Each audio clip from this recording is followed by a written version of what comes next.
நான் படைச்ச ஞானம் எல்லாம் நீ கொடுத்த பிச்சை, என்ன நீரானே தமிழ் எடுத்து பாடும்படி வச்ச.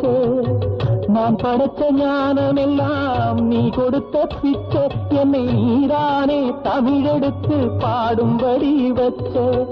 ஆத்தானி ஆலமரம் நான் உனது விழுது, ஆத்தானி ஆலமரம் நான் உனது விழுது, உன்னடி நிழலில் குடியிருப்பேன் பாதங்களை தொழுது.